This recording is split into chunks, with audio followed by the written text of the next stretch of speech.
ჩორჩანას ეპიზოდთან დაკავშირებით გენერალურ პროკურატურაში დაწყებული გამოძიება ისევ შეფასებების თემაა. ქართული ოცნება გიორგი გახარიას ამ გადაწყვეტილებას პროვოკაციულ მოცემულობაში გადადგმულ ნაბიჯს უწოდებს და ამბობს, რომ ქვეყნისთვის შესაძლო საფრთხის შექმნის გამო შინაგან საქმეთა ყოფილმა მინისტრმა პასუხი უნდა აქვს. გიორგი გახარიას პარტიის წარმომადგენლები აღნიშნულ გამოძიებას პოლიტიკურ შურისძიებად აფასებენ და ბრალდებებს უსაფუძვლოდ მიიჩნევენ.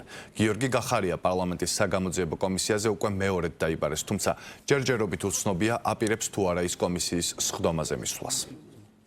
ჩორჩანას საკითხი არის ბოლო დროინდელ საქართველოს ისტორიაში ერთ-ერთი ყველაზე საამაყო кейსი იქიდან გამომდინარე, რომ ეს იყო ერთადერთი შემთხვევა, როდესაც ჩვენ დავიცავით სახელმწიფომ დაიცვა ქართული მიწა. ამ თემის წამოწევა ეწინააღმდეგება საქართველოს სახელმწიფოებრივ ინტერესებს.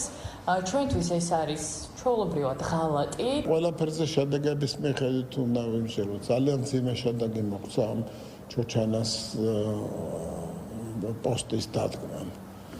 პრაქტიკულად რაღაც ისეთი დაახლოებით ისეთივე სცენარი გათამაშდა, უფრო პატარა მასშტაბით, თუმცა ძალიან მძიმე შედეგით, როგორც 2008 წლის აგვისტოს ომის წინა პერიოდში. საჭირო იყო გაეროს უშიშროების საბჭოს ფეხზე დაყენება განგაშის რეჟიმში.